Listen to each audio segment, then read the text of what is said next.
the Nature Boy, Ric Flair. Woo!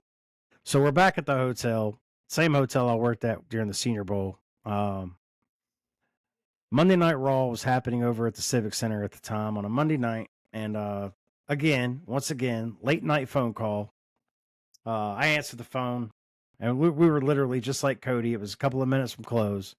And I had been watching wrestling on the outside screen in the restaurant. So I knew it had just ended. It was literally Raw, Monday Night Raw had just gone off. And I look over and the phone's ringing and I go to answer it. And this time it was just an outside line, so I didn't know who it was. So I answered the phone and he's calling from his cell phone. And he's like, hey, Ric Flair. I'm like, okay, Mr. Flair. And I'm thinking, inside I'm thinking, oh, crap. Okay, calm your nerves. This is Ric Flair on the phone. So he's like, hey, I just wanted to get something before you guys closed. I just, he ordered a salad and a drink from the bar. Okay. And I'm like, okay. He goes, go ahead and send it up to my room. Leave yourself a nice tip. I was like, yes, sir. Get that done. Now, I can't do what he said. I can't just leave myself a nice tip. It's not how it works, unfortunately.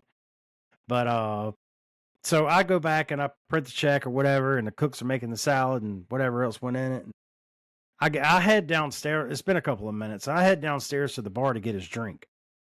And it was a fancy martini. And I get down there to go get it. And as I walk through the back behind the bar, Ric Flair is sitting at the bar. And I'm pretty sure he was already out. I'm pretty sure he had already reached his peak. Okay. Lord knows this man was probably drinking before the show. Okay. So, and he looks at me. And I guess he saw my name tag, and he looks over and he's like, "Whoo, Scott, the room service guy." And I was like, "Yes, sir." And he's like, you taking that up to my room?" And I said, "Yes, sir." He's like, "All right, I'll meet you up there." I'm like, "All right, cool." So I go get his drink. I go back up to the kitchen, get his food ready. Then I head up to the room, and I get to the room, and the door is like latched open. Okay. But I knock anyway. And he's like, "Come on in." I'm like, all right. I open the door and he's standing as far back as you can get in the room, right in front of the window. And he's got his hotel robe on. Okay. And yeah, he's got his hotel robe on and he sees me and he does it again. He claps his hands, gives me the, "Whoo, Scott, the room service guy."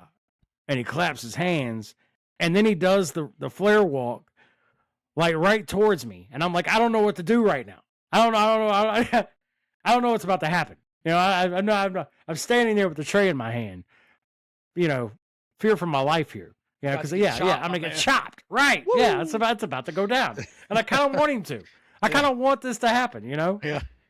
Maybe he'll chop me and that'll be awesome. Yeah. Wow. But I mean, that was pretty much the end of it. I set the food down. He wasn't much of a talker, he wasn't into all that, and I just told him I was a huge fan and enjoyed the show that night. And, but that was kind of it. But I mean, the Ric Flair story, dude, that was incredible, man. It's Ric Flair, just to have that moment with him and Tebow and Cody, working in that hotel, and even the stories I had at Outback